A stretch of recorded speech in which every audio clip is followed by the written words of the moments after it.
We are live. And 9, 10. Hello, hello, hello. Hello. Hi, everybody. Hello. Hello. Hi, ladies.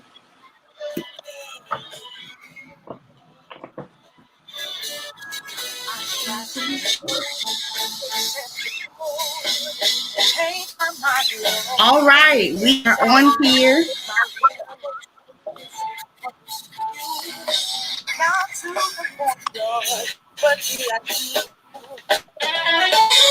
Hope everybody got an opportunity to share their lives.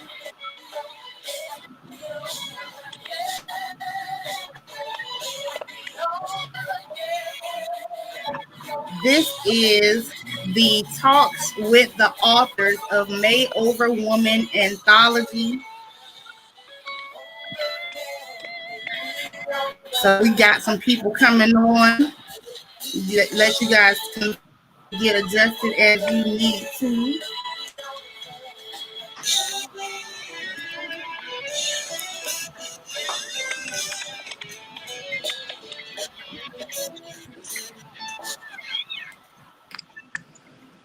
All right, so this is Tea Talk with your makeover coach, Tasha Nicole. And hopefully everybody can be heard. We have on here Taronda L. Jackson. We have on here Siobhan Kimbrough.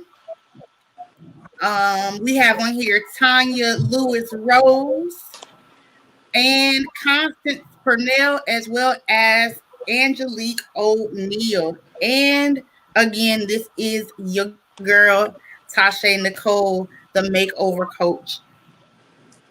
So, y'all, I just wanted to get on here with you guys and like really tell you guys thank you so much for being a part. Thank you for trusting me. That means a whole lot that you guys have even trusted that I knew what I was doing. That's a big deal. So I just wanted to thank you guys. It's 9 of us all together.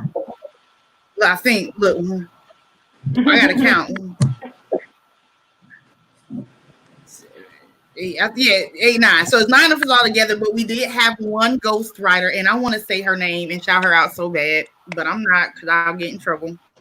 So I am excited about this. I tried to do this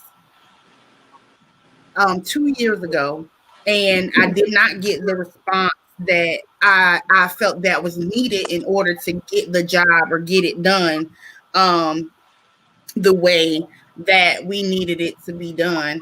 And so I wanted to try it again. So I was like, let me try it again this time.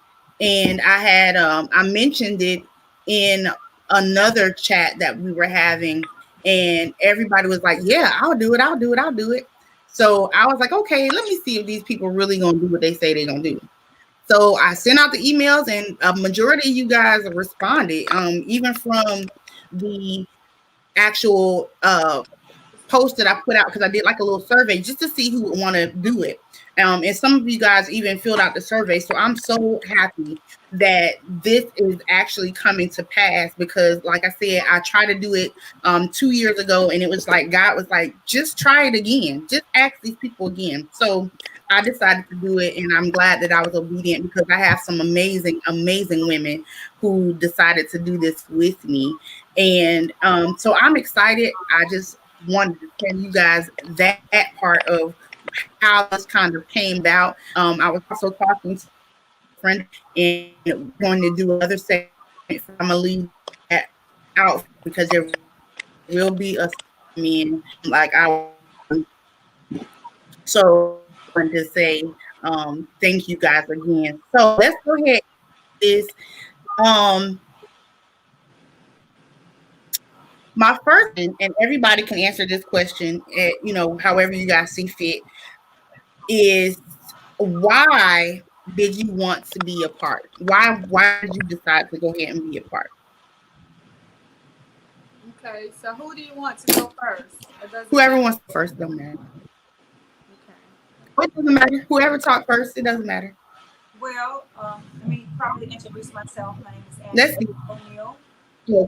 and I just actually wanted to tell all the ladies hello. It's a blessing to finally actually get to see our faces, and to connect the names with the faces is amazing. So again, I wanted to tell Ms. Tashay, thank you for allowing us to have the opportunity to come before everyone to embrace the world with our story. So for myself, my main reason of wanting to do this is to save someone else, allow my story to impact someone else's life so they don't have to experience everything that I went through uh, as a young parent, a single parent, and just how I overcame everything that I went through. So I just wanted to embrace my love upon someone else. Okay. Awesome. So asking this because I know that when I asked you guys to be a part, certain ones anyway, it was just like it was a reserve. It was like it was almost like you guys were reserved on your answer. Um, and it was like some of you guys might have been scared.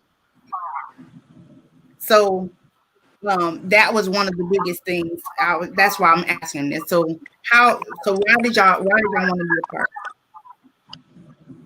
I think I wanted to be a I think part because somebody. uh, for me, I I knew my story had to be told. I've always felt the unction to tell it, just didn't know how or when it was going to come out. And I'm a person who always says that if I could have had the life lessons, that we know when we're 35 or 40, if I didn't get when I was 20 and 21, I'd have been ahead of the game. So I wish I had somebody to share with me and be the open book to me to give me the raw, honest truth about love and marriage and family. A lot of times back in the day, it was always, especially if you were raised in a multi generational home, everything was always, if it happens in Big Mama's house, it stays in Big Mama's house. And you don't run your mouth. You don't open your mouth. You don't tell nothing. What you see, you keep to yourself. But if we had heard these stories as younger adults, I believe it would have saved us as women a lot of heartache and headache versus not Right. knowing and trying to figure out and maneuver life on our own without the lesson. So that's the main reason I wanted to tell my story. And also Man, Tasha, I think that my motivation was because I wanted the younger women to understand that they're not in this alone. A Right. lot of Right, times when you right. go through things, you feel as though no one else understands and no one else can really relate. At least that's how I felt growing up, that no one really could relate to how I was feeling. But in the contrary, as life progressed and lessons learned and experiences were experienced, I understood that there were a lot of people that really knew and could impact change in my life, but they didn't take the opportunity to do so. So Mhm. that to take this opportunity and the ones to follow every opportunity that presents itself to take it because it's going to save a life, it's going to transform someone. And I think that it was important to take this particular opportunity because the platform was pure and the timing was perfect. So Amen. Yes, it was absolutely. the right connection and for the right reasons for me. And it was just the right move for me in my life according to the God has given me and to the impact that He wanted me to make. And I'm excited about what it's doing because it's doing great things. Amen. Yes. So, and my name is Constance Cornell. And like my sister stated earlier, that it's good to put a face with a name because, you know, the whole time we were talking with each other in our group, we only see names, we don't see faces. Right. Right. So my reason for wanting to be a part is because I feel like being a mother, being a wife, being a business owner, being all wearing so many hats that we too go into like a deep dark place in Yes. our life. And I don't want to say, I don't even want to put depression on it because I don't want to claim depression, but we go into a state of mind where we just weigh the whole world on our shoulder, and we need an outlet. And for me, this was an Mhm. outlet for me, and also able to help another Awesome. person, especially another woman that's married and in my shoes, and let them know that God is, and that God is gonna keep you and protect you and provide for you no matter what's going on in your life. Like, you have so many people that deal with um abuse in their marriage, whether it be physical or verbal. And Mhm. I just wanted to kind of touch on that as well, so that people can know that you can come out of it, you can survive, and you will be all right. But at the same time, you have people that unfortunately go to suicidal thoughts because of the things that's going on with them in their life. And I'm trying to talk around what we basically wrote about, without saying, but at the same time, this is just so near and dear to me. Like, when once Tashay asked for us to be a part of the book, I had to jump on because I felt like I had a story to share, and that it would help and impact someone, Yeah. and just help them along the way. Mhm. Amen. I'm talking about Amen. amen like I'm at church. I'm, I'm I'm over here doing the I'm same so thing. churchy. I'm sorry. I Right. I was gonna be like, listen. amen, girl, amen. No, and I tell I people, if teaching the younger generation Oh how to, yeah. deal with just how to deal with everyday life, because we go through it Mhm. every day. Yeah. yeah.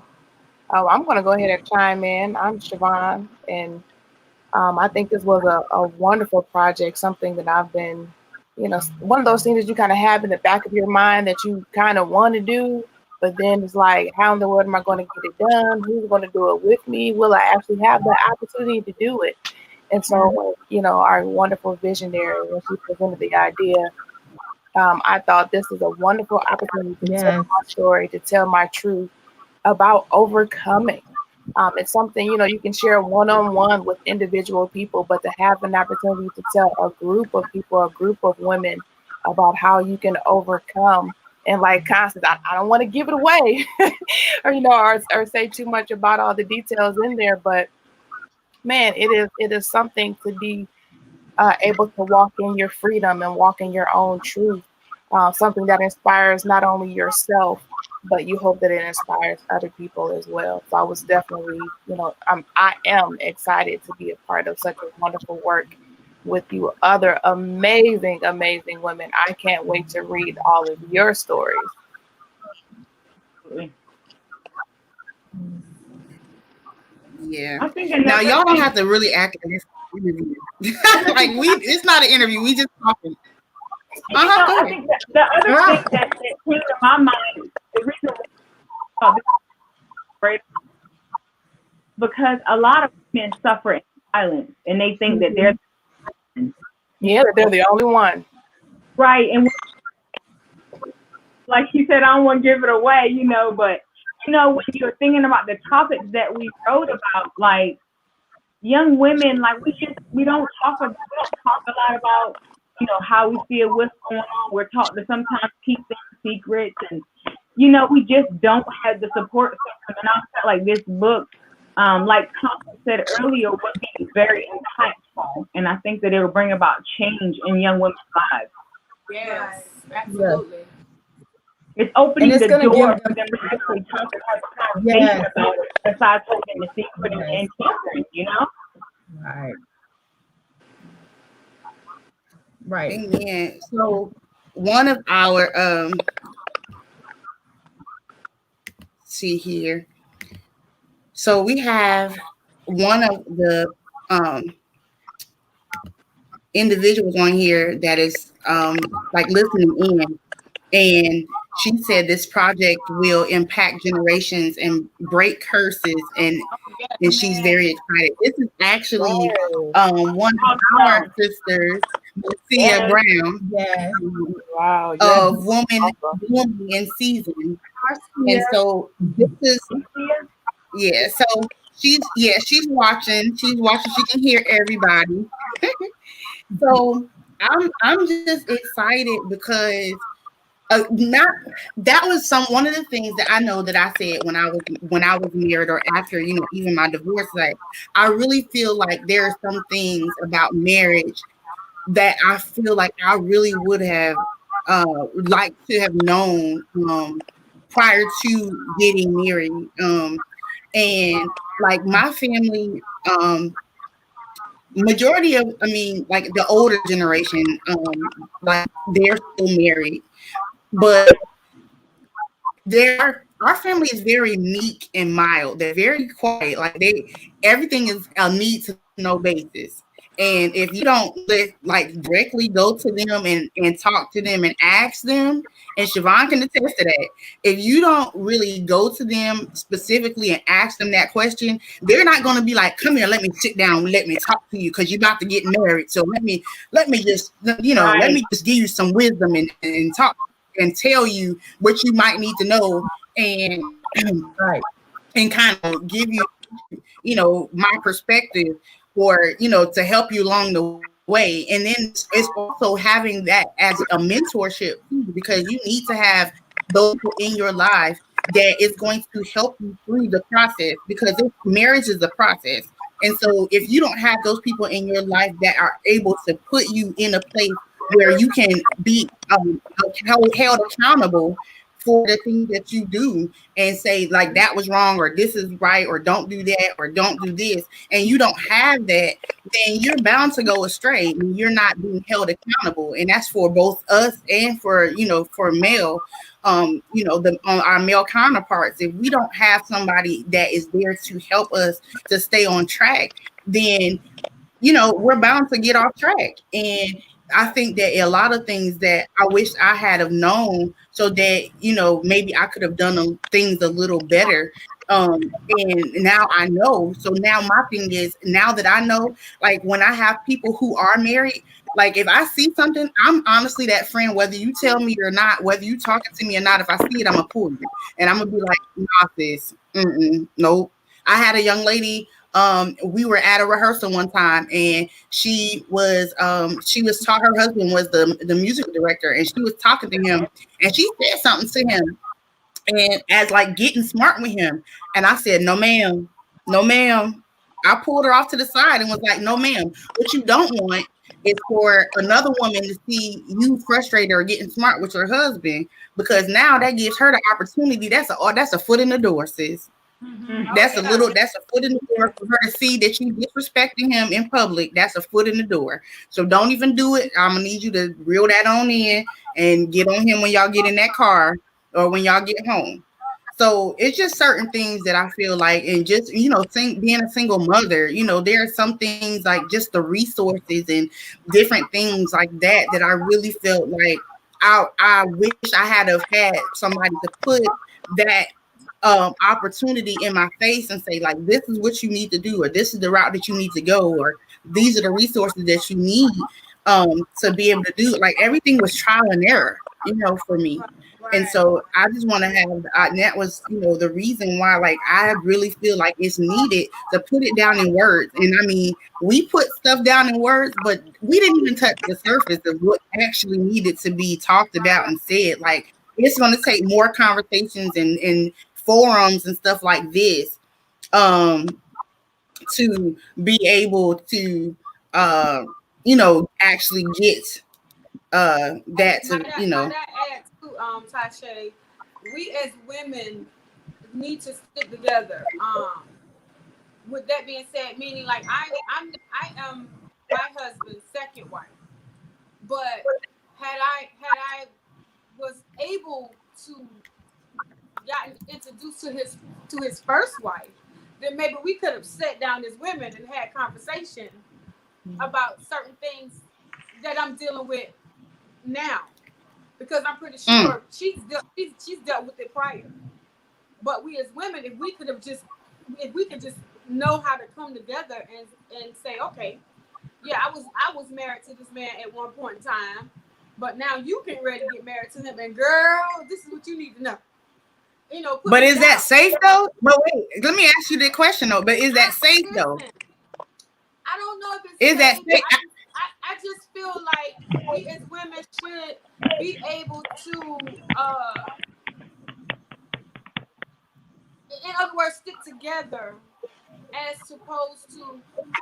I never got a chance to meet his first wife based upon what he had shared with me prior to, Mm, oh, she'll probably never want to sit down because I'm not that type of woman, oh, she'll never want to sit down with you because of XYZ, or she wouldn't even talk to me, but sometimes I feel like it probably would have been good to being able to sit down with her and kind of learn certain things about him, because I had to learn it on my own, and dealing with what I'm dealing with now. I'm like, dang, I should have sit down with the first wife before. You know what I'm saying? I mean, I know I'm joking about it right now, but at the same time, I just feel like we as women don't.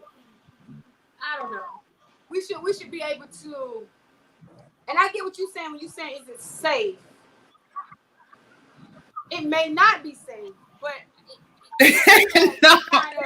I mean, but I'm sorry, y'all. That also goes into like it, and the reason why I asked is that safe because okay, are the dynamics okay? Like if the dynamic are okay, where she is open to that, Right. but like if that's something that you really wanted, I Now, feel if the like person's not open if, to it, if then somebody I really wanted that, perfectly maybe you could understand. have reached out. Right. Right. I perfectly understand. And I only Yeah, say that because I know, that's without saying names, I know a couple that were married and now they're divorced, and they both are married to other people, but they co-grandparent together and they co-parent together, and the wives get along and the husbands get along, and they have like sat down, and she had shared some things with the new wife that actually helped her in her marriage now. So right. I mean, But that's that what I mean and by that, and that. when I say is that safe, not for you to go, but I'm saying like the mindset of the other person. Like if I Right. want to come to somebody who is married to my ex-husband, would I come from a perspective of, girl, let me tell you, or would I be like, he does this, but this is why he does it, and you need to be understanding to why he does this. So if you understand why, now you know how to cope with this because for instance, he has PTSD, and so because he has PTSD, he does this and this is how he shuts down, and this is so you for you to get that information so that you Right. can know how to cope with To deal what with it. you're Yeah. dealing with rather than to take it offensively. You know what I'm saying? So that's touchy. That Yeah, depends on I the know it's person. deep. It's deep and it's tricky, but Yeah, but I get it. Yeah. yeah. So how did y'all feel when I asked y'all about being a part? We got why you wanted to be a part, but how did you feel when I asked y'all to be a part? Because I know some of y'all was like, I don't know. I don't know I about felt honored. this. I felt honored that you asked me, but at the same time, I was a little nervous, and I guess I was a little nervous because sometimes you don't Yeah. want to let people on the outside in. But then I had to think about it. If I'm trying to help someone, then I had to share my story. So I felt kind of honored. I was very honored. For myself, Yeah, that's true. honored, honored, a little bit of confused, didn't know where to start from. Before I even started, I kind of fasted. I told you I fasted, I prayed, and I asked God to just lead me in the right direction. Before I even Yeah. started writing one word, Yeah. like I left it in His hands. Said, the mission, the purpose. So just guide me in the right direction that you want me to go in, and it just went Yeah. like I couldn't stop. Once I started, it was just like I was Cause she all actually put fire up under my foot. Cause I ain't gonna lie, I was procrastinating. And she came, I picked you up one morning to take you to the doctor's office. And she was like, look, read this. I was like, oh, well, okay. Well, I will get started. Right, I was already maybe 3 chapters in by the time, So like my anxiety level was so high because again, I left it in his hands, and I stepped to the side. So I'm honored. Again, I thank you so much. I can't even express how I feel about being able to share my naked truth. So thank you. I'll say I was nervous. I was a little no bit crying, Tasha. This is a no crying zone. I didn't even do my tissue. Don't be over there being a big baby. No crying zone. But I was nervous. I was kind of scared, kind of like, what in the world am I going to say? I procrastinated a little bit. And it was just like, it's kind of one of those things, you're on the verge of something and it really has the potential to be really, really good. And so you kind of drag your feet until you get about close to the end when it's time to really produce. And then it's like, wait a minute. Like we were talking about in the group, that Tasha gives us that one final push, push over the edge into the deep water. And so, and here we are. And at the end of the day, I'm honored to be a part of such a great work with you other ladies. But I was definitely nervous. But I'm excited. I'm honored, and I think a part of me is actually relieved to actually have something out in the open. There's a sense of relief. For me, it was more full of anticipation. It was almost like the experience that I don't know who all of our mothers on here, but it's almost about this when you're ready to give birth to something, you anticipate the greatness of that birth, and so it comes with a mix of emotions. And this whole experience, this whole journey, this anthology, and even the collaboration with the co-authors, I just believe that it was a nesting season that was just divinely orchestrated. And it was one that was preordained. Absolutely. For me, I think I was. Mean, even the kids, they just propelled us. Yeah, it just propelled us. Who's selling it? For me, it was just the anticipation piece of it. Sorry, I don't know who I cut off. I think it was you, T. I apologize. No, it's okay. I thought it was freezing up over here. It might be my side. I think for me, I was a little bit nervous, but I was ultimately the thing that I felt the most was honored because I feel like Tasha labored with the vision. I feel like she didn't just choose anybody. I felt like she sought God on who was to write and who was to actually be a part of this vision. I don't feel like this was happenstance at all. And I feel like I just was very honored that I was among the number to share part of my story. And it really felt good to write. Of course, I've been working on my own book for y'all don't judge me, but like for a really long time. Don't judge me. It's for some years I have been procrastinating forever, but literally this was like sticking your foot in the water and like, man, this ain't so bad. I can actually do this. But I think I perceived it differently this time, and exactly, you pushed us in the water. But anyway, I think I perceived it differently this time. So therefore, my thoughts and my actions towards the approach in which I took towards writing was totally different than when I sat down to write any other time. I literally wrote what I wrote in, like, when I say less than a day, it was no time, literally. I just had to sit down and do it. A lot of times I think as women, we don't turn off. We don't turn our minds off. We don't, turn your mind off sometime and actually do what the Lord has set before us. And I know that there will be purpose in what we do. And so for me, it was honor because I felt like this was a purposeful piece of history. Yes. I agree. Yeah, so do I. Yeah, I definitely agree, especially talking Timing about is everything. the And it timing says and timing. the stillness. Yeah, Don't get your tissue, girl. actually Don't get getting your in the tissue. I'm still. holding it together over here. I'm good. All that makeup gonna be running. No All eyes. of it. I'm holding it together. I'm holding it together. Oh boy. I'm holding it together. I think that for in all honesty, and I can say this based off of my book because it's and I know I had this conversation with a few of y'all. But it took me a long time to um go ahead and do my book. It took me 2 years to actually write my book. I had like 20 pre-orders already set, and I only had one chapter done. So, like, I if nothing, pre-orders made me go ahead and finish writing.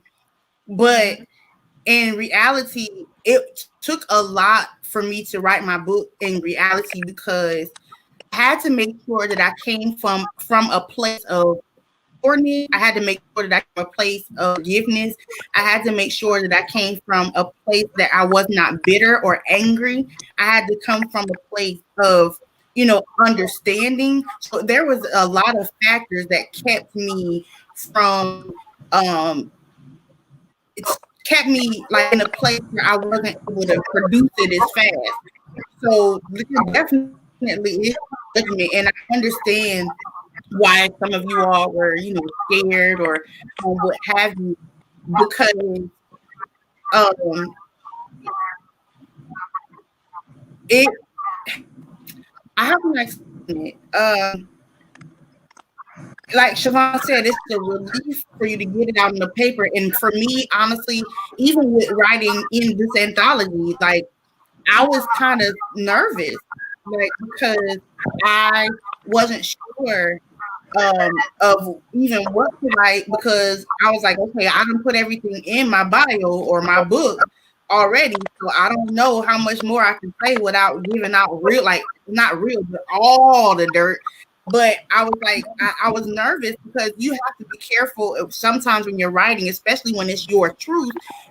Somebody's going to be offended or somebody who's going to read it and they're going to, somebody's gonna be like, "Ooh, girl!" And I posted a couple weeks ago where I said, your venting can be gossip for somebody else. So you telling your story can be like, "Ooh, girl, let me tell you what I saw. Let me say." So that was one of my things. Like I was being very touchy and careful about what I wrote. Right, because For those they're reasons, use it against huh? you. Some people can Whoever use is your love watching against you is purpose. watching the live. You're writing it in love, and then they Hold want on. to gossip about it and hurt you. Is somebody watching the live? Does somebody have the live on or watching it?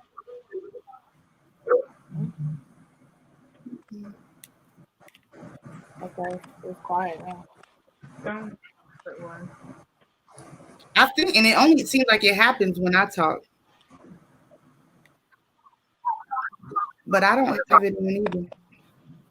You don't have it on It either? sounds like a man in the background. Do I sound like? Do I sound like that?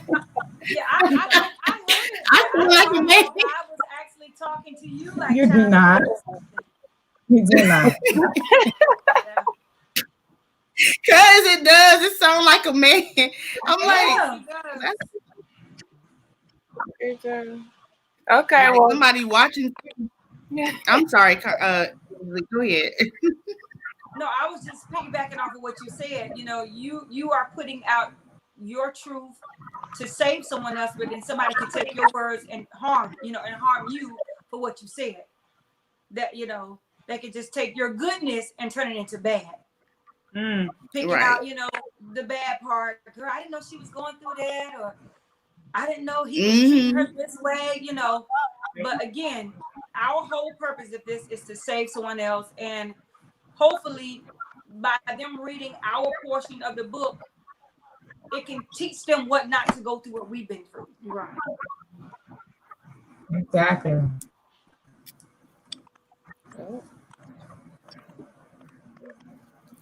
So you guys have basically answered the next question as far as what you want the book to do specifically, and that is to definitely help other women. So my next question to you guys is, because I think I said it, but nobody else did directly. What is it that you really like feel if you had have known you could have avoided a trap or avoided a downfall or avoided going through a certain situation? Hmm. Hmm. All of it. Is it? Right. And Well, I'll go first. I think for as me, I look over my It glasses changed myself, for me because she had asked that question. You got the glasses. I would have avoided looking for love in the wrong places had I known the truth. Yes, right. I agree with that. Yes. And I'm trying to tell you, if when you don't know the truth and when you don't realize who you are and you are not sure of your identity, man, you will fall for anything. You will fall for Yes. anything. You will accept anything, and you will look at things from a skewed perspective, and you'll call right wrong and wrong right. But when you know who you are and you've been loved and nurtured the way that it was intended for you to be loved and nurtured, you'll know what love looks like, talks like, feels like, walks like, and you won't get it. It won't be a mistake. You won't get it confused. you preaching. You won't get it confused at all. But you have to first know who you are. Absolutely. But I think nowadays, and I can't speak for everybody, but I know I'm a therapist, mental health counselor, and by profession, and I deal with a lot of young women who just don't know who they are, and then they come in, they're all mentally beat up and bruised and tattered and torn, and it comes from a lack of identity that was just not established as a young woman, And I think that through this book, I think that there's going to be some doors open and some eyes open, literally, to the truth of what life really is and what it looks like afterwards. Do I really have to do this? Do I have to go through this, or can I learn a lesson in reading this? Because someone has actually told the truth, poured out their soul, showed me their truth. We've exposed ourselves literally to save someone else. Had the chance of being embarrassed, because I know back in the day I probably wouldn't have told it, but like I said, that I've overcome that, and so the least I could do is share my truth about it. Amen. Yes. Yeah, I kept saying at my expense, you get to avoid some stuff. Exactly. That's exactly right. At my expense. So, and y'all don't have to be quiet. Like, we having a conversation. Like, I mean, I wanted to be. I'm asking questions because these are questions that I wanted to know, and I should have told you guys to write some questions down if y'all wanted to ask questions, because these are certain things that I wanted to know, because I will say that I have a thing where it gets me down because I don't sleep at night, and y'all can attest to that. I don't really sleep at night because God is always giving me something, or He's giving me ideas, or He's giving me ways to certain things, and I don't really get as much support I really would like. I'm like, is like really you telling me to do this, or am I just wanting to do this on my own? But I'm like, for somebody who can't sleep at night to do this stuff, like, it has to be God ordained. And then, of course, I also have to realize that the people who do come out, or the people who do participate, or the people that are hard, are the ones like that. Are they say how they're supposed to be, what I'm saying? And so it's really like sometimes I question. So for this to do what it did, and it's 9 of us. I'm excited. I mean, we have, if I think it's almost 300 pages in the book, close to 300 pages. We did a heck of a job writing the book. Awesome. Amen. Yes. Congrats to everyone. Yes. We really did. Congratulations. Absolutely. Congratulations to And I everyone. have to think about the impact that it's going to have, on so many, just because of our individual willingness to say yes to the call. And I think about all of the other opportunities that preceded thought about it. And this is for you, Tasha, to encourage you, because a lot of times when you do have ideas and witty, creative thoughts that come to mind, you want to go ahead and get them out there and you want to get it done. But sometimes it requires a season where you do have to wait, and waiting is worth it, because had you not waited, and I know you see some of it now because you hear our stories and our testimonies about the timing and our experiences even with writing and how profound it was. But just imagine what the reviews are going to be like. I'm so this is going to change the lives.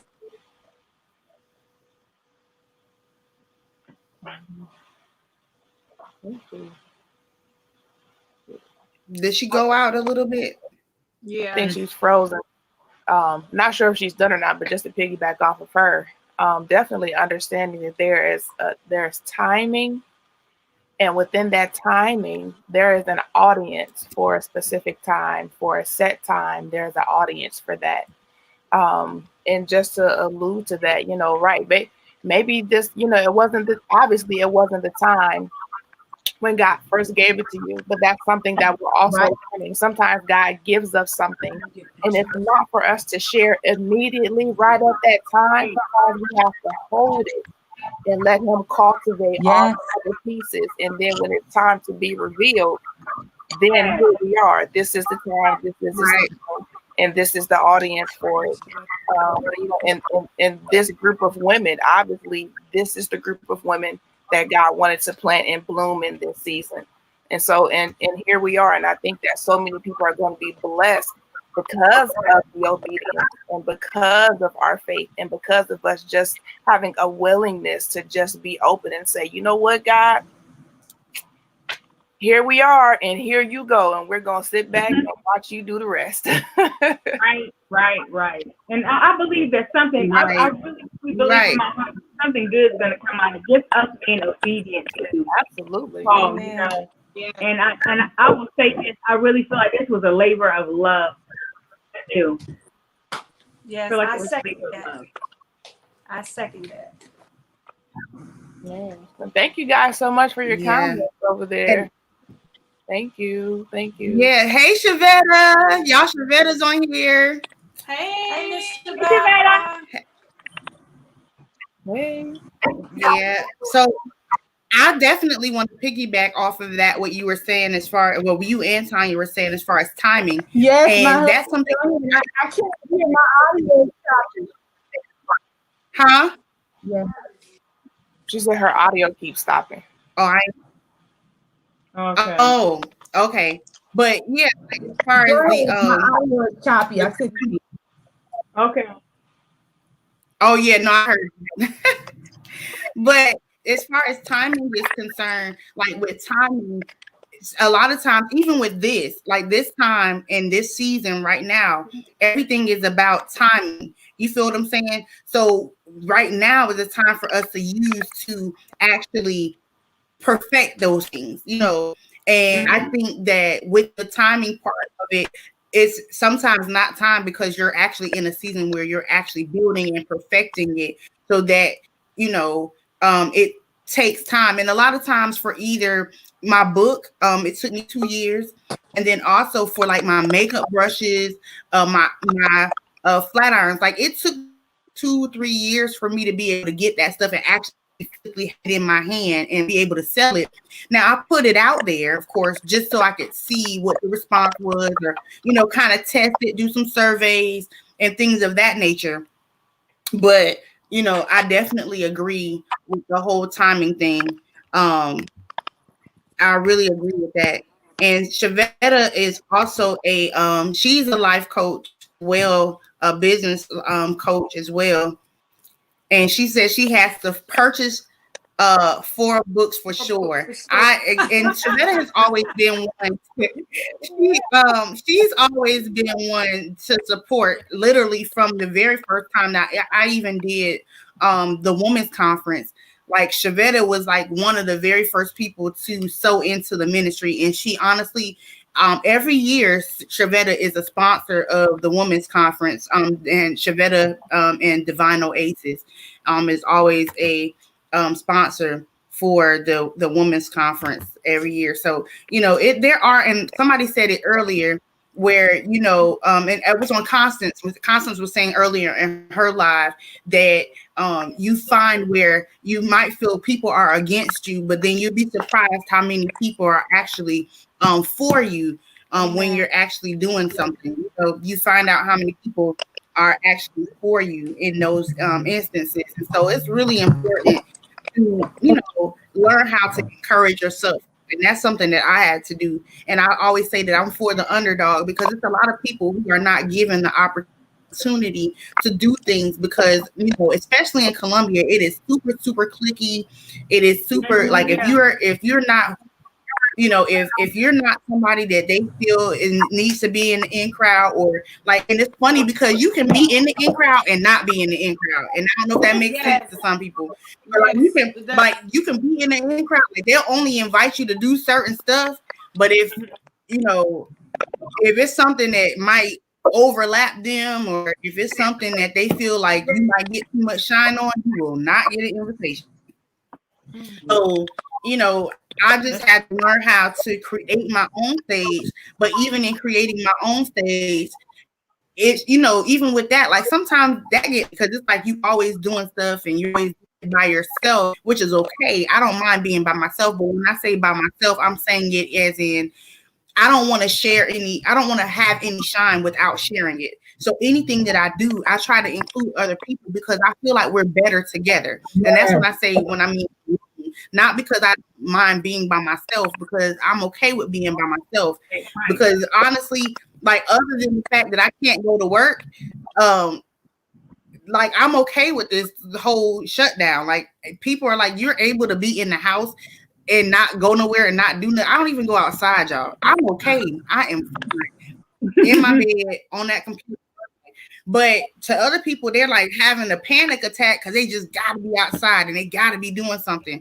And I was like, I'm just fine. Like, me and my kids really ain't even getting on my nerves.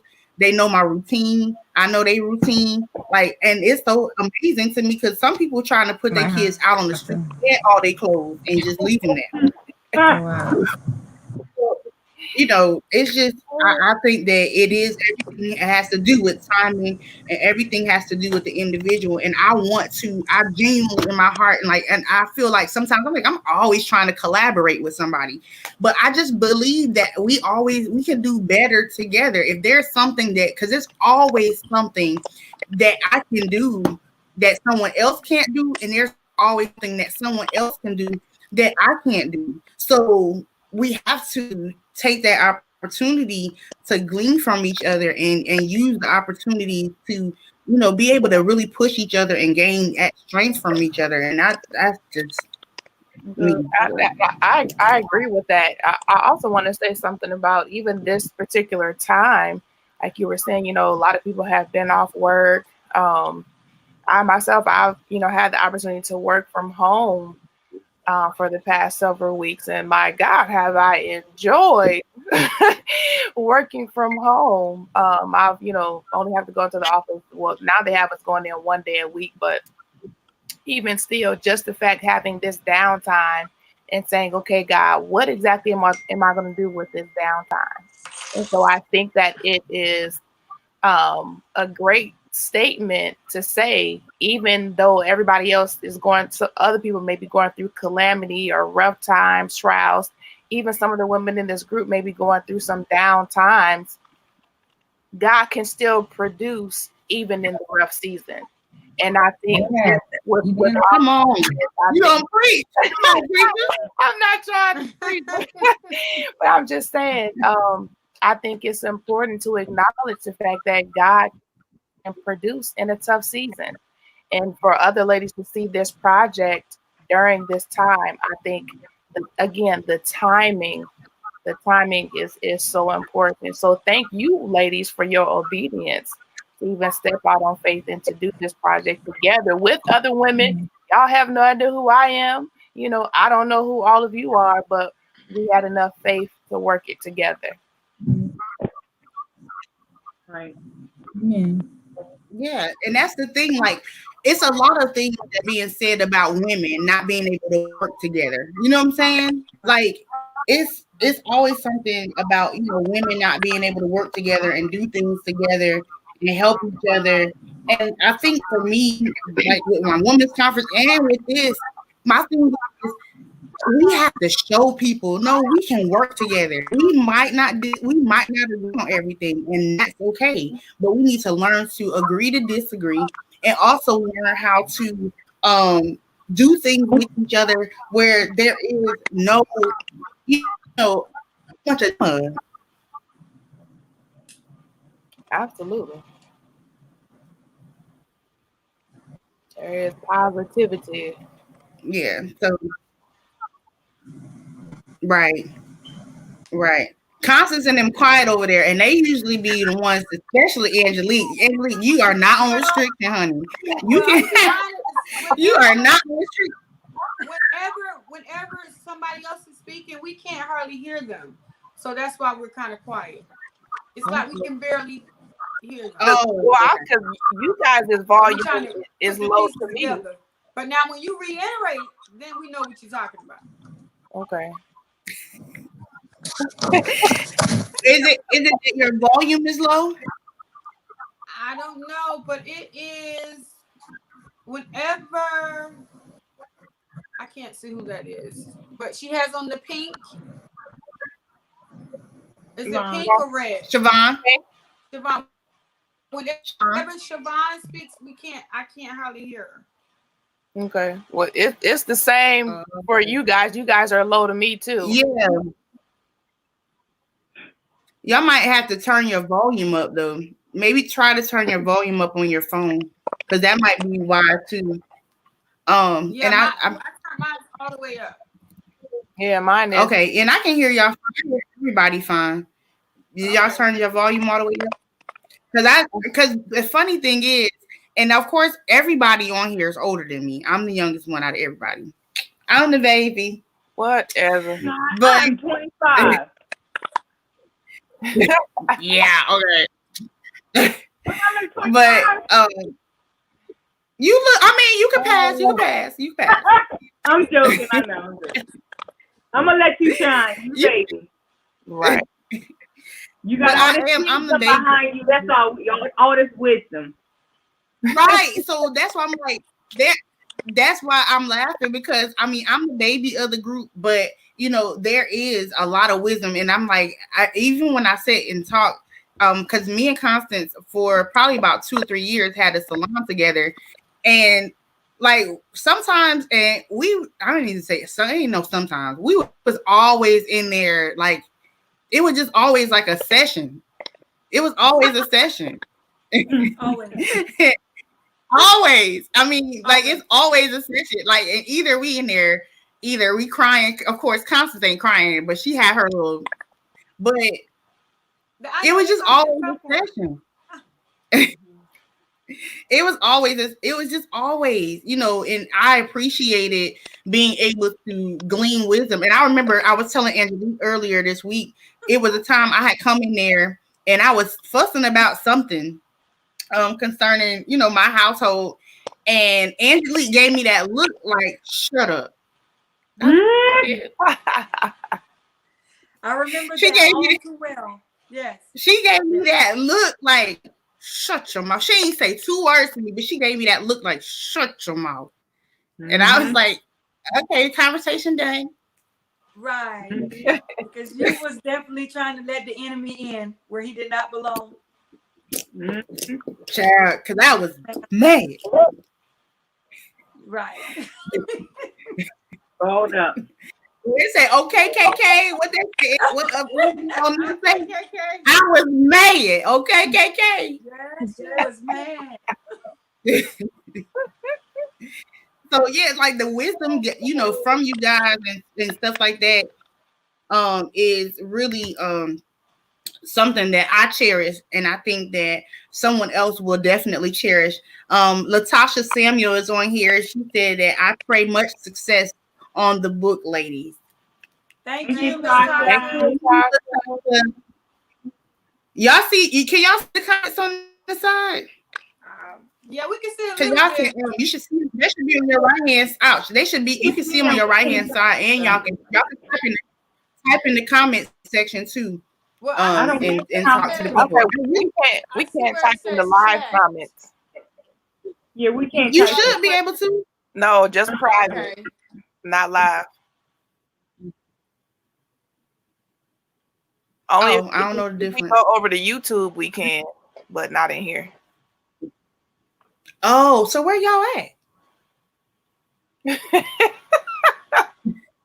On the Look, platform with wait. you. On the platform with you.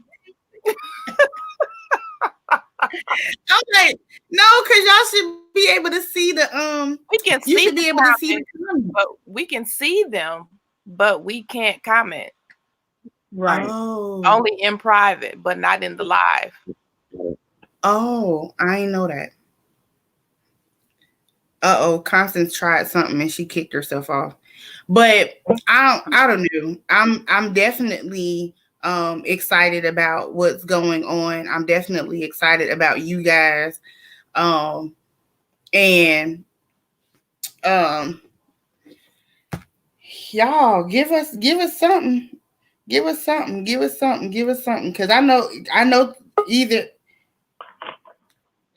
Oh, there go Constance right there. I was about to say, I know that again, Angelique and Constance, I know that Taronda, even Siobhan, like, Siobhan is an old spirit anyway.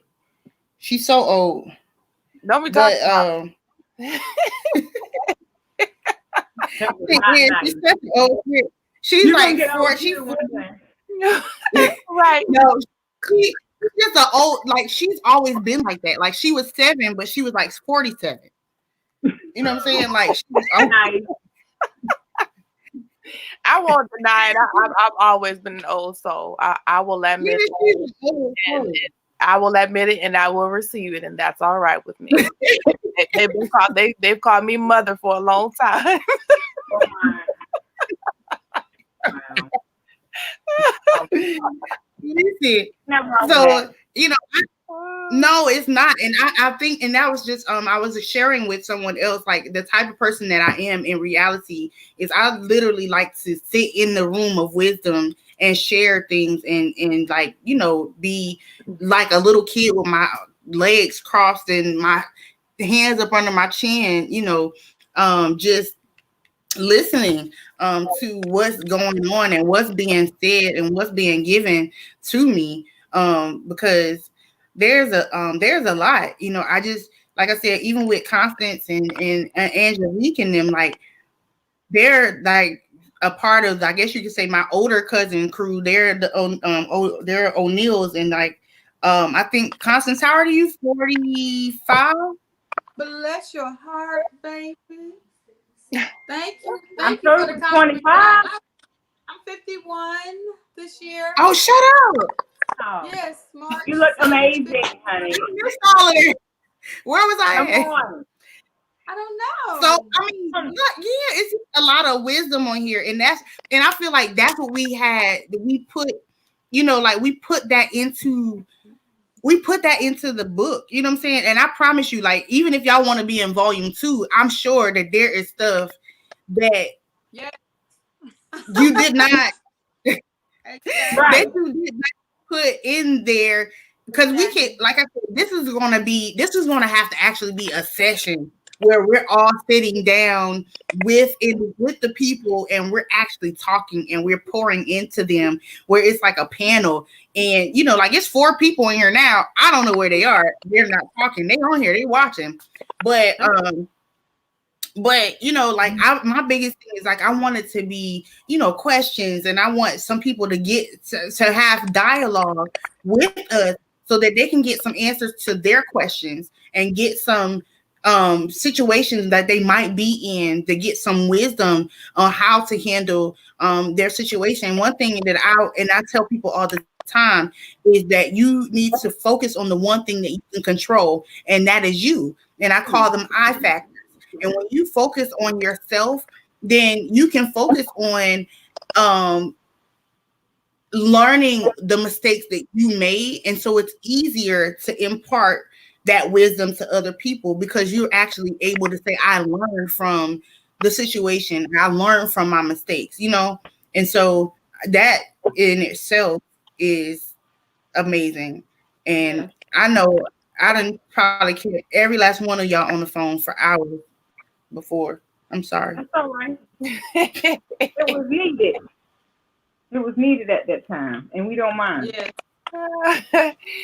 Like, it's all right. I'm sorry. But the thing about it though is that when you go through stuff and you really, really over it, you don't mind sharing it with somebody to help them. You really don't mind. Yeah. Amen. I agree with that. You don't mind at all.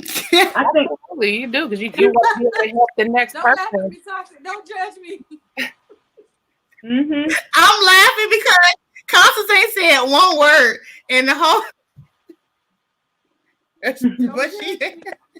But when you over something, you just over. You done. exactly. Absolutely. It is what it is. Yes. So my question to that would be, what takes you being over? You feel what I'm saying? Like what takes? How much is you could say? Well, how much is enough? How do you know when enough is enough? You know what I'm saying? Like, what is it that you when you get to that point? For me, when people really show themselves, like the real them truly stand up and they show themselves for who they really are. Like, I'm a person that will give you 1,000 chances. You know me. I always see good in everybody. Yeah. But when certain things happen in your life, and people can only what's the word I want to use? People can only pretend to be who they are for a short period of time, but the real them will stand up. Oh yeah. And once they stand up, you see them for who they are, and that mask comes off, and you be like, oh, okay, this is who I'm really dealing with. And then once you still get chances over and over and over again, and it don't change, that's when for me, because like I said, I'm a risk taker, and I give people chances. But when you show me who you really are, then it's like, I'm done. I'm gonna treat you with a long handled spoon, and I'm gonna love you from afar. But I'm done. I'm done. And wisdom says that when I've dealt with you for that long, and I've dealt with the same issue with different faces, I learn what that looks like, talks like, walks like. And so when it comes in a different form, whether it's man or woman, I see you, and I'm gonna handle you. You learn how to handle people once you discern what that spirit is. You know how to handle them, no matter what form they come in. It's the same. It's the same spirit. Right. For me, it's when loyalty doesn't look like what it really is. Once that loyalty is gone, I'm really done with it. And I guess God gave me a different kind of spirit than what He gave my sister. I got that Angelique spirit. I might be in between. Listen, Oh, wow. she will take a whole lot of stuff that her little sister just not gonna take.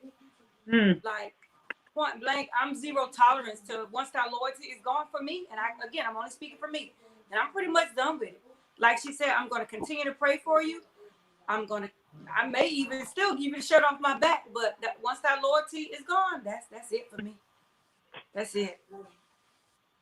Point blank. Yeah, point blank. Yeah. Period. Because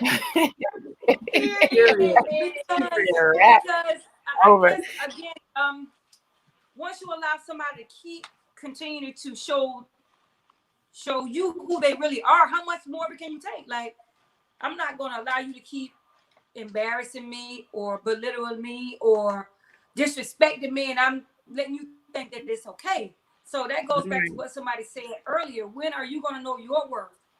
I'm worthy enough to know who I am. So I just don't allow people to repeat themselves to me over and over and over and over. Once you show me who you are, I'm done with it. Good morning, good But that afternoon. should be universal though. Say that again, sweetie. I said that should be universal though, because one thing that I've noticed is, and not to cut you off, I'm about to add to what you were saying. Right. One thing that I've noticed is us women, we will do that with our female friends, but we won't do that with a man. So we'll cut them off, but we won't do that with a man. You know what I'm saying? But we'll give a man chance after chance after chance after chance after chance.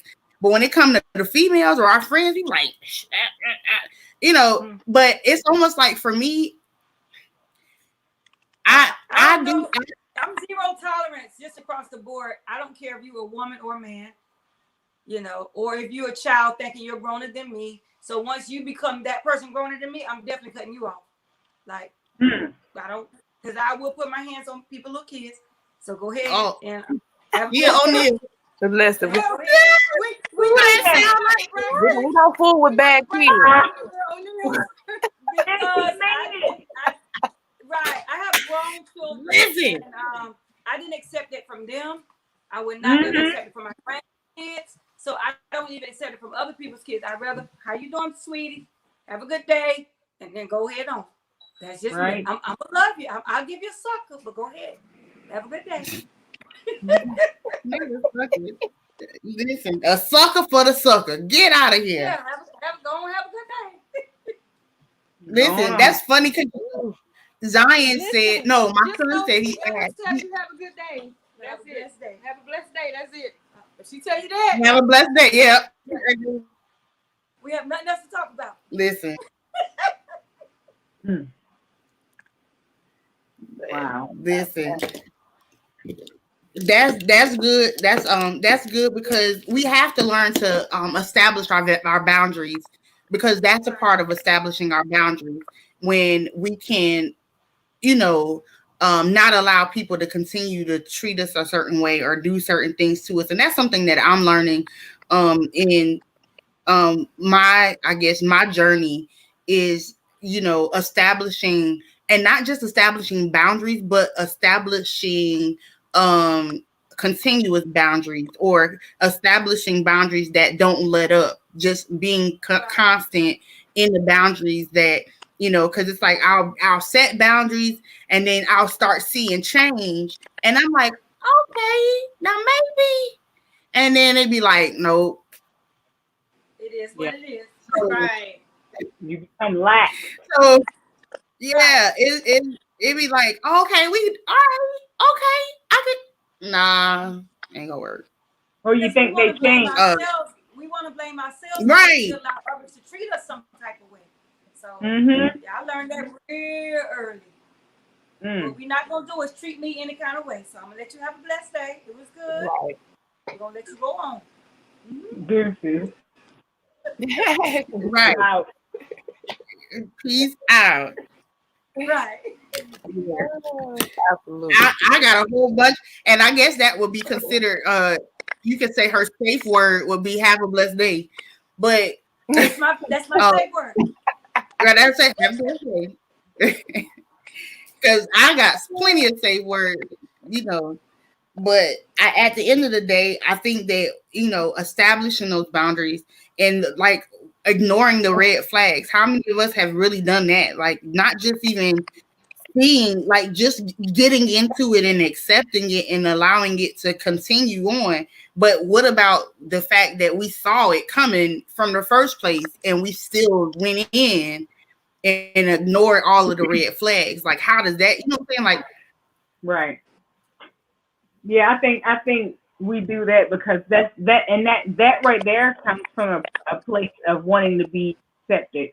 We see what we see. It's out in the open, but yet, or it comes from a place of maybe they'll change, or either I can change them. Yes. But when they keep showing you who they are, it's a thing on Facebook that says when a person shows you who they are, believe them the first time, Facebook says that, but my mother used to tell me this one thing, and she used to say, a snake can only go straight for so long, or he'll break its back. Because for a snake to go straight is unnatural. So eventually he has to go back to his natural tendency to sidewind, and you will see who he is. If you keep your eyes open long enough, you'll see. Because he's going to survive, so he's not going to keep going straight to hurt his own self. Wow. Well, He will kill himself. Yeah, I never heard that one. My mom used to say that was a country saying. Exactly, and I'm from the country. A snake can only go straight for so long before he'll break his back. So he's not going to do that because he wants to survive. He has to go back to his natural tendency, to the very core and essence of his personality, his being, who he's called to be. A snake is a snake is a snake. He can't be nothing but a snake. But he will pretend to be something to get what he wants. Right. And we'll leave that at that. But y'all get what I'm saying. Yeah, I'm saying. Yeah. Right. Yeah. But eventually he's gonna go back to that same old snake that he always been. Mm-hmm. But it said my grandma said a monkey can only hide his tail but so long. That's it. That's another one. Now that's like that one. That's another one. Yeah. They only hide his tail but so long. Well, I thank y'all for getting on here. I guess that Constance ain't looked up yet. Angelique knocked that phone out her hand. Listen, I had to do something for you for my mother, so I had to focus really quick. So I hope you got it. I did. Thank you. You're welcome, because she told us to make sure you got it, and so I wanted to make sure I did that really quick. But I really that's a thing too. Huh? Go ahead. I'm sorry. Oh, I have definitely enjoyed this segment of tonight. Like this, I think we should do this often. So, and just encourage one another and the people that's out there watching. And I'm just excited about our next, because I know that's right. It's gonna be a next. It's gonna be a next. So I'm just excited. Absolutely. And I just thank you, ladies, for just allowing us, the O'Neill girls, to be a part of this beautiful experience, because that's exactly what it is. It's just a beautiful, amazing experience, and people often tell us that we have a story to share. And I just thank you, Tasha Nicole O'Neill, one more time, for just inviting us to be a part of such an amazing event. And I'm excited about the book. I cannot wait until it comes out. We're over here people still cash apping us. Yes. So let me just be honest in saying that, and I'm going to shout her out. I wasn't going to do it. I'm like, because that's embarrassing. But it's okay, because I was like, as long as y'all getting in, it's all good. As long as y'all getting in, it's all right. But, to my cousin, my Elizabeth O'Neill, OKKK, OKKK, the queen of OKKK. Thank you for my first book sale, because they blowing me out the water. I ain't sold but one book. Thank you. It's coming. I was like, everybody like, well, I sold 10. I'm like, I just gave y'all this flyer 5 minutes ago. Right. So I was like, okay. But somebody said, you gotta get a people. No, they was like, you gotta get a people a time to breathe, because you just released a book. So you gotta give the people a little bit of time to breathe. So they're, but and I'll be honest with you too, because of the relationship between us, we share a lot of the same people. We honestly do. Right. All of us. We share a lot of the same people, a lot of the same crowd, a lot of the same family members, church members, all of that. So it wasn't no big deal, because I'm like, a lot of them supported me on the other end. So my thing was, one, I did this or wanted to do this, one, because God said so. but two, because I wanted to show people how important it is to um have multiple sources of income. That's number two. Exactly. And number three is to allow people to see that in this time and in this pandemic, that all the stuff that you said you didn't have time for, all the stuff that you said that you couldn't do, I'm or guilty. you kept putting to the side, that now is the time to do it. Now is Yeah. the time to make sure that you get it all done, because guess what? Once they lift this shut in or lift the band or whatever, it's gonna be life as usual, and it's about to be pyong pyong, because now you got to catch up with what was going on out there. The fact that we wasn't able to work. If Mm-hmm. once them salons open, y'all, once the salons open, that is a wrap. Do you hear me? Yeah. That's Well, a wrap. I do want to extend, because I have a new location that's going to be opening soon, so I'm excited about that. And in Yay! our location, I gotta come work. yes. So in our location, we have a stage. So I would. We gonna have it there. Yes, I would absolutely love for us to have our book signing there. Yes. Okay. And you know how we Absolutely, we got it. Location. Yes. Like a plan. Yes. Now, y'all know this definitely, this Rona got to be lifted so I can fly in. Right. Yes. Right. Come on. Come on in the room. Listen, For real. get you flew. We gonna have to flew you in, Chevron. We gotta flew you in. Right. We gotta flew in. Yeah, flew in, y'all. Yeah, like I mean, seriously, like it's a situation where, again, when the salons open, when work opens for us, it's going to be hustle and bustle, because again, I feel like, I mean, at work, for some people who have been able to work during this time from home, it won't be so much of a catch up. But for those who weren't able to work from home and actually have to go back into the office, it's going to be a catch up. Like, you're going to have to play catch up. And then again, with the salons opening, our salons, the nail salons, everything is going to be packed. It's going to be ridiculous, because people are trying to play catch up on getting their hair done, their nails done. You know, it's probably going to be 20 parties in 1 week, because people trying to catch up on their birthday parties. I mean, like, all the April parties is going to be in March, because they trying to get their party on, you know. So it's going to be all kind of stuff going on once this ban lifts, because you know, everybody is trying to catch up. So the time that we have now is precious, again, because this is allowing us to do things that we said we did not have time to do before.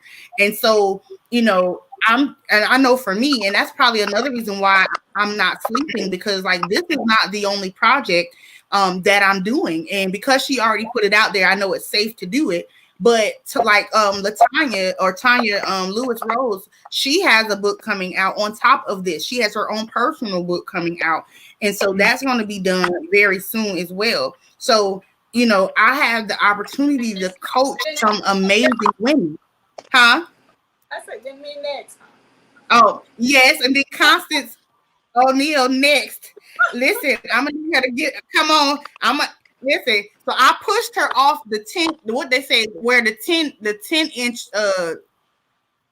it was, I don't know how they do the what you call it at the pool, what you call them things, the boards at the pool, but diving boards, right? So I pushed her off the short diving board, the short one. Now I'm gonna have to get her to the top diving board and push her off of that one. Yeah. But, God.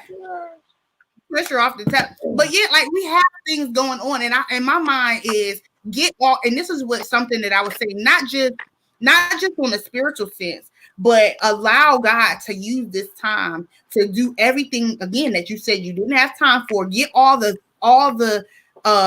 back end stuff done, because you know it's a lot of paperwork. Even with this, y'all see, like, every time y'all say something, I'm like, oh, okay, let me make y'all this form, or oh, okay, let me do this, or oh, like, it's a lot of back end stuff that goes into doing stuff like this, or even any type of project. It's paperwork involved. You know, you have to call people and do business. So it's a lot of back end stuff. And I feel like right now, God is allowing us to do a lot of the back end stuff so that when it does lift and when it is time, like all of the back stuff, right, we can just move forward with it and everything is already going to be set in place and already going to be done because we've already did the work on the back end. And I was like, right now is also giving people the opportunity to really reevaluate who they said they were, because it's a lot of people who said that they were this or that and whatever and weren't really that. So it's like God is allowing us to have that time, it wasn't me, which I ain't gonna say us, but allowing people to have that time. No, but allowing people to have that time to do what they needed to do on the back end, so they can really fix those things behind closed doors that would have otherwise been exposed had they not had this shutdown time. Absolutely, that's right. I think even during this time period, we've had a lot of time to think and rediscover ourselves. I know for me, rediscovering some things. I know who I am by far, but there are some things that I've rediscovered. You forget some things sometimes, especially as you age. Not that you still can't do it and you're not able, but like, man, I forgot that I enjoyed this so much, or I forgot that I really like doing that. But the hustle and bustle of everyday life kind of just takes you off course sometimes. You don't get a chance to enjoy the things that you once did. And so for me, that's what this has been, a chance to just kind of slow down, remember those things that I like and love to do. And really, I've just really taken time to develop my relationship with my children and my husband and just kind of delving in more so to family. I've had a chance to kind of study and do more research about, clinical things. It has really afforded me a lot of time to do things that I needed to get done and just didn't make time. But this season, I mean, we got nothing but time. We might as well go and get nothing but time. You're right, nothing but time.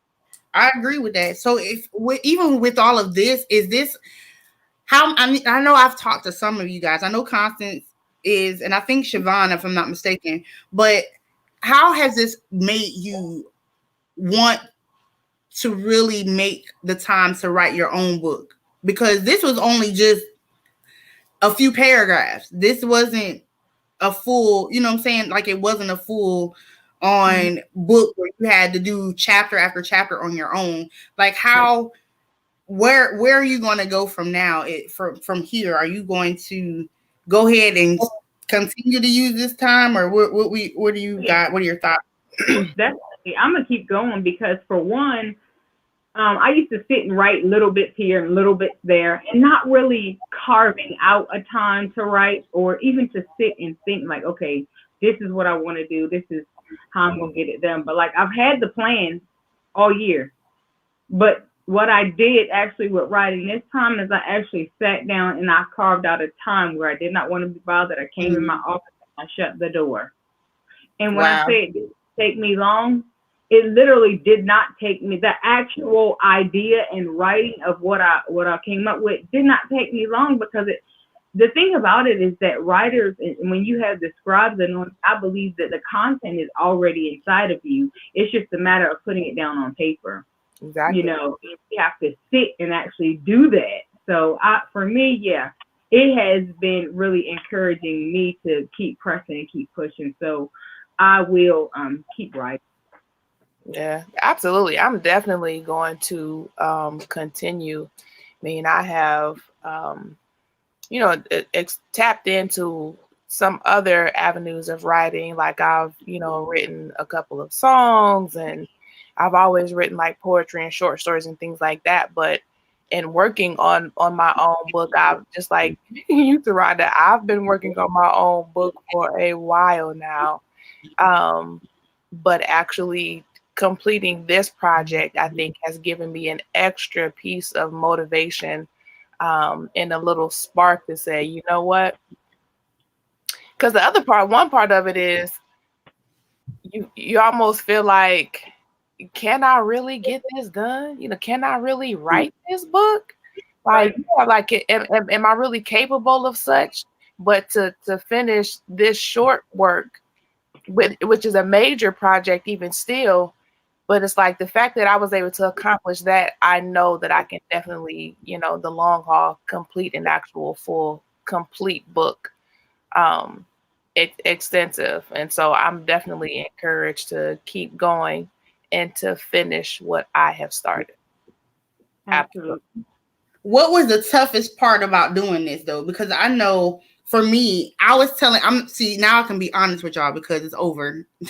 So okay, so the first part was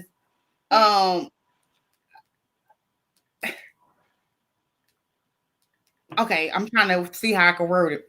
The first part was I was thinking that I was just gonna pull from my book and just like do an excerpt from my book and do it that way and make it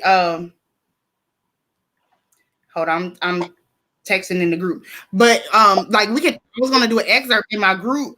In my book from my book, and then put it into the book and do it easy like that. But then I was like, there was so much from my book by itself that I felt like I couldn't really just pull one thing out of my book. Like I would have had to pull a whole chapter because that whole chapter constituted one thing. I don't know if that makes sense. I wouldn't have been able to. I would have had to like condense a chapter, and that's basically what I did in the anthology. And so that's why I ended up having to rewrite because I couldn't just take a excerpt from my book and put it into the anthology. I actually had to write. So as I was telling y'all, come on, let's get this done. Let's write. Y'all ain't had nothing done. Really? So now you tell on yourself. After you get kicked off the job board, now let's drag her by her hair. Right now, we're going to get you next. Really? That's no. So I didn't. But I knew, no. But see, in my mind, what had happened was, in reality, I knew where I wanted to go. I knew what I wanted to write as far as, like, I wanted to write about marriage and I wanted to write about single motherhood. I actually was going to write about abuse, but I chose not to write about that. I was like, I'll do that another time. But I definitely wrote on the two things, but I had already written about those things in my book. And so those are the things that I wanted to pull from. So it only took all of maybe maybe 45 minutes for me to get it done. And it was so funny because I know when I was talking to some of y'all and I was putting in the group, like, okay, I wanted to at least be a page or two long. Everybody was like, a page or two. Like, how am I that's a lot of writing. And I was like, and I know for a fact Angelique said that because she was just like, I don't know if I can write that much. I said, Angelique, once you start writing, right, you're gonna just keep writing. And I think honestly, out of everybody, Angelique is the longest one. I think Angelique by herself is like 5 pages. Wow.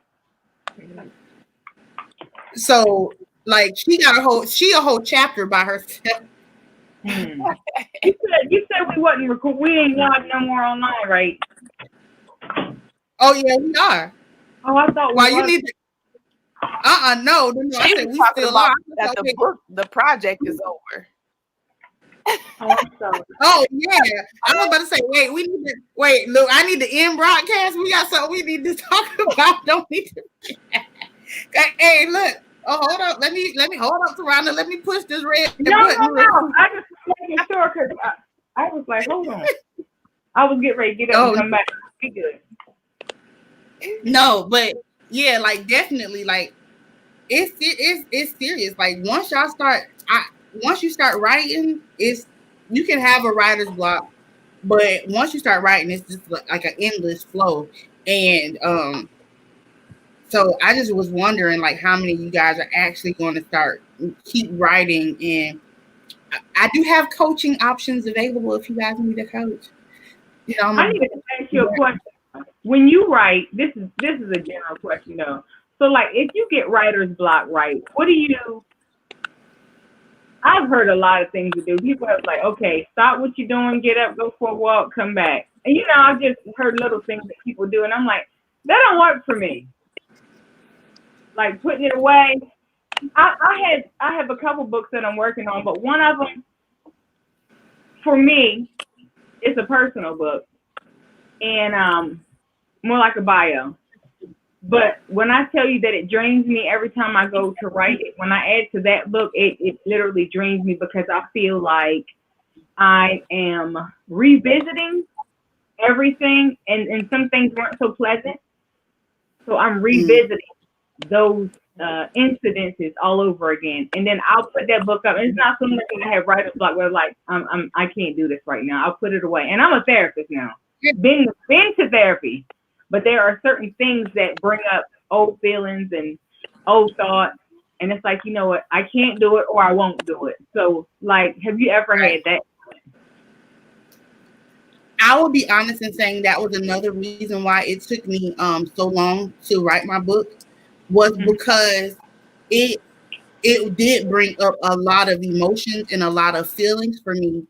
And I had to make sure that I didn't write from those feelings at that time. Or not even really didn't write from the feelings at that time, but that I didn't allow myself to be overwhelmed by how I was feeling at that time.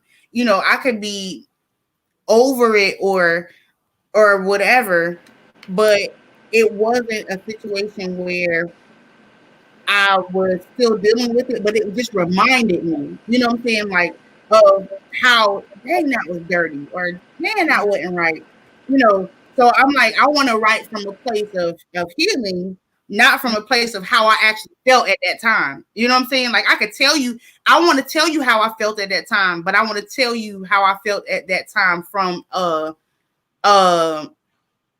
healed place, not from, you're right, from a healed perspective, not from me still feeling that way.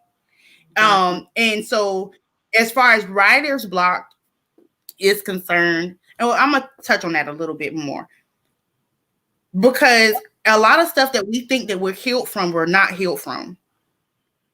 And sometimes it is okay to put it down and deal with it and then come back to it. And I think that was a lot of what I had to do, why it took me so long, because I had to deal with it and then come back to it. I'll be honest in saying that one of the things that I dealt with was me and my mom's relationship. Like, it was really like sucky, but it wasn't that I don't love my mom. It's just a situation where it's certain things that I just had to learn as an adult, I had to learn how to deal with her and learning how to operate concerning my mom.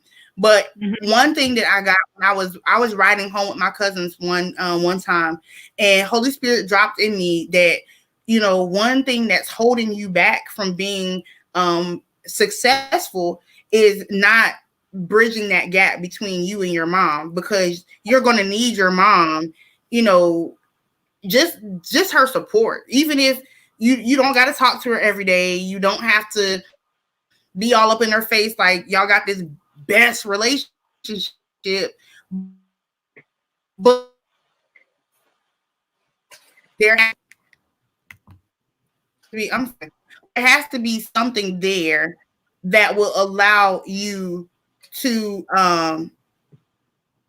mend the broken pieces, so that you can, because you can't be successful in what you're doing if you're not healed, because you're teaching people to be okay with themselves, if that makes any sense. Like, I'm teaching I factors, and I'm teaching love yourself and do this and forgive. And like, that's one of my last I factors, is to forgive you and to forgive others. Well, I can't teach that if I'm not operating in it. So that's one of the things that I had to learn how to do, is I had to step away from certain things and come back to it before I could focus on finishing my book. And so a lot of stuff I had to, that's why it took me literally 2 years. And then also dealing with the fact that I was asked not to even write the book. So How did you handle it? Because it had other people's in it, other people's, I guess, information or however you want to word it. But how did you deal with that fact of telling your story that involved others? I did a lot of he, she, we, us, they, and them, and and and them over there. But the unfortunate part is a lot of people who know you or who went through it with you are gonna know who them over there was. But at that point, it don't make me no difference who knew who them over there was. I always say if you didn't want nobody to know it, then you shouldn't have did it. You shouldn't have did it. Right. That's true. That's so true. So I mean, and it's a lot of stuff about me. If somebody come in, did you do? Yeah, I did. Because I mean, honestly, as much as you think that you holding a secret, it really ain't no secret because most of the times you did it within the company of other people anyway. So somebody knew what you did. And if it's never come to you, trust me, they done talked about it. So at the end of the day, like you can't get away from it. It is what it is, and so I just say that if you are having writer's block, I will say you should get up, walk away from it. And if it takes you 2 months to come back to it, don't press yourself. Like it would be times where I'd be feeling so down about the fact that I did not get a chapter done because I was trying to say, okay, I was going to at least get a chapter done a week or a chapter done a day. I had all these goals for myself, and that's good to set a goal, but if you don't reach the goal, then don't be hard on yourself because there's a reason why. But then you have to make sure that you come back to it though. Don't leave it all together. But that was one of the things that I struggled with is I had to set the goal, and if I didn't meet the goal, then it was okay. It was okay for me to back off of it for a little while and then come back to it. And so that was one of the things that I did. That's why it took me so long to write it. And it was so funny because my kids was like, I told them I was doing this anthology, and Zion said, well, I'm so proud of you. It didn't take you 20 years to write this one. Oh, I was like, well. So I was like, whatever. But of course she wouldn't understand why it took me forever. But at the end, and to be honest, she did understand why it took me forever because I was fighting with what can I put in the book, or I'm gonna be missing stuff. And she was like, Mom, you're not gonna be able to put everything in the book. She said, just do a second one. So even she was able to encourage me in what it was that I was doing. So I just say to you guys, please continue to write. I'm here if you guys need anything. I definitely want to again thank you guys. We lost a couple people. People's internet, everybody is on the internet right now. So I think everybody's internet was just kind of going in and out. So that's why we lost people. It's a lot of lives going on right now. Yeah, it's a lot of lives going on. Everybody's at home, so what else is it to do? So ours is even spotty, and ours never is, but it's been since this pandemic because everybody's at home in the house. Mm-hmm. Right. I just wanted to say something regarding the the writer's block and even having moments where you may be struggling with writing. One of the things I would suggest of absolutely walking away, putting it down for a little while and coming back to it. But sometimes you may just have to acknowledge the fact that you can only write in parts, write in bits and pieces. Another part that I will say as well is when you sit down to write, I heard someone say this, when you sit down to write, be clear of what you want the end result to say. Mm-hmm. Don't worry so much of what you're feeling in the in-between time and actually trying to get it out. Because I think sometimes we get so focused on, making sure that we say it just right and what I'm saying right now before I actually get all of it out. Don't worry about the process of getting it all out. Consider more what you want the end project to be. What is it that you actually want to say at the end of the project? And I think that will kind of curtail your thought process on what is the message that you really want to convey in the end. Good advice. Thank you. That was good. You're welcome. Thank you. Appreciate Yeah, and I guess to piggyback off of that too was to also have it like an outline, and that'd help too. That was something that I did, like um, either some for some people to come up with your chapter name it. first Yeah, I do. I helps have. people, Mm-hmm. or to like do an outline where you talk about what, like you have one thing that you want to talk about, and then you break that down and Right. then come back and put the name to it. I think that's been helping me too. Like that's what I give my clients. I give them like that breakdown, and then I show them how to do it. I know that I shared it with Constance, and she was like, "Oh my God, like that broke it down for me. Like it made her less stressed out about writing the book, because people get overwhelmed with writing, just like my Siobhan said, because you want to be able to say it just right. Mm-hmm. When you think of a book, you think of proper wording, you think of course, editing, and you think of uh, the sentence structure and all of that.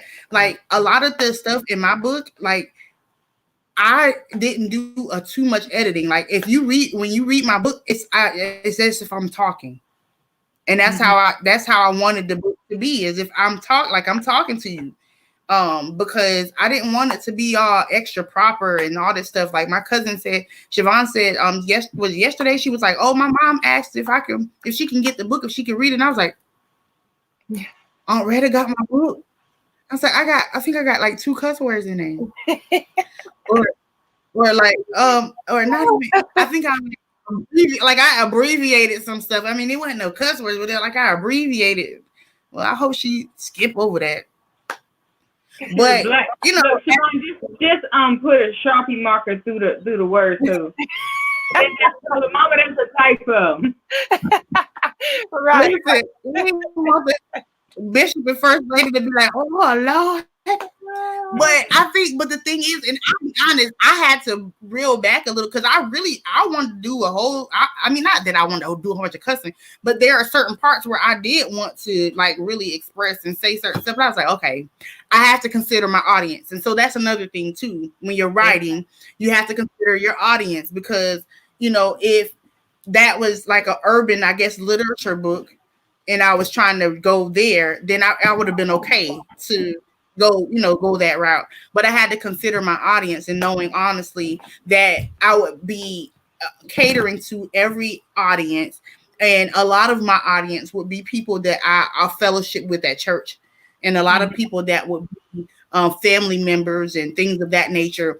And so I put, of course, as much as me as I could in the book without it being too offensive to anybody.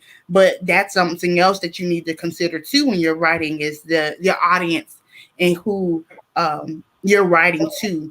And making it very like, and I guess Siobhan summed it all up. I'm just adding, some more to what she said, is that you have to consider your end result, and that's the major thing, is considering your audience in the end result.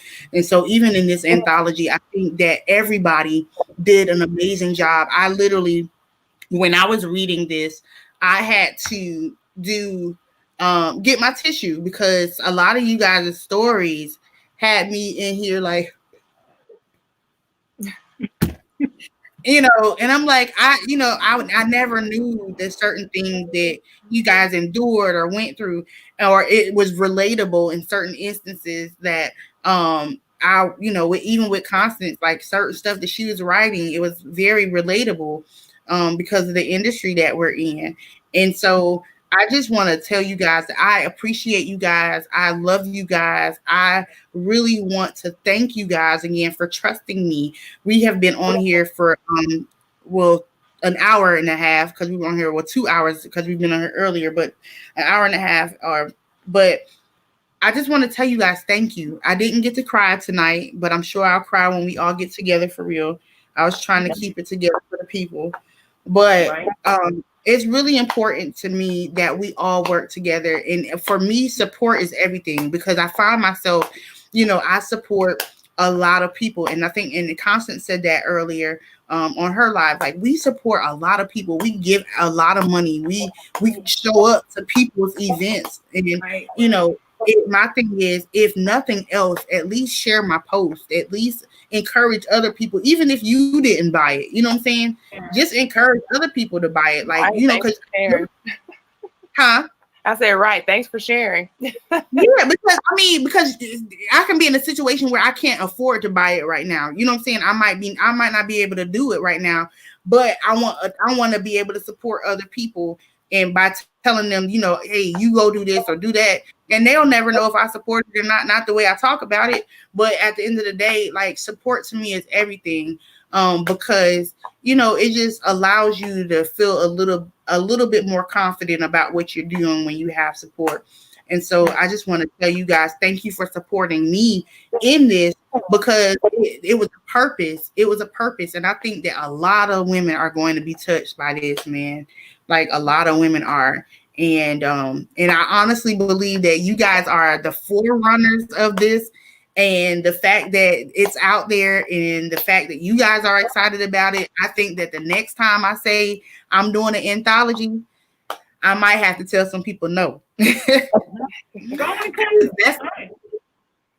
It's all right. This is only the beginning. Start a wait list. right. Listen, either and that, and then also the fact that there are some people who didn't do it because they were scared, and now they're like probably gonna look at it later and be like, dang, I should have did it. But there's always another opportunity for you to do it, because there are a couple people that were scared. There was even like the ghostwriter. She was a little nervous about doing it. She's never done it before. She's never written a book. And so even in the writing, you could tell that she was trying to play it safe, even in her writing. And I'm like, in my mind, I'm like, ma'am, you're ghostwriting. Nobody even knows. Nobody even knows who you are. You could have said all kinds of stuff. Mm-hmm. But even in that, it was like she was playing it safe because of the audience. I don't know who might read this. Well, nobody cares because nobody knows who you are. It's just going to help the next person just right. So that's one of the things too, is just making sure that we just bless people. I am so excited. I'm excited because y'all excited, and I'm excited because y'all making money. Yeah. Yeah. Praise God. Praise God. You're making money, you're making coins, and you're making your money back. Look at the Lord. Won't he do it? Won't he? Will. Won't he? Will. Are there any closing remarks that you guys would like to give? Because I know people are going to be watching this on a replay. So are there any closing remarks or anything that you guys would like to give? I just want to say, keep going, keep going, keep going. This is an opportunity to live out loud. Live out loud, share your testimony, share how you have overcome. For those of you who have written, keep writing, keep writing. Obviously, you have something to tell. There's a story in your heart. I'm a lover of quotes. Irma Bombeck, I think. Don't quote me on that, but Irma something. But just talks about how, at the end of my life, I want to die empty. Using every talent, using every gift, I want to die empty. And so just encouraging everybody to keep going, keep writing, keep pushing, whatever it is that you're doing, keep going, keep going. You never know who you may bless, who you may inspire, whose life that you may save just from your obedience and your willingness to help save. Love y'all, and thanks for supporting. Right. Excited. This is only the beginning. It is. I just want to say thanks for everybody's support. This truly is a labor of love, and I am grateful that I get to make an impact in the world. I'm grateful that my little piece adds something to the puzzle, and I pray that it impacts each of you who reads it. I know this book is going to be impactful, so buy it, read it, share it. Right. This is going to buy it, share it. Number one bestseller. Woo! Yeah. Yes. We're going to be at Amazon number one bestseller, honey. And so I'm excited, y'all. I love y'all. We have been on here forever. So we're going to go ahead and get off. And we got our own little makeover song. Over again. This is Tea Talk with your makeover coach, Tasha Nicole. You can join us live every Monday at 6:30. Today, we talk to the authors of Over Woman Anthology. I wish I knew. So you guys tune in again. We'll be back here same time, same place, Monday, 6:30 p.m. Talk to y'all later. Peace out.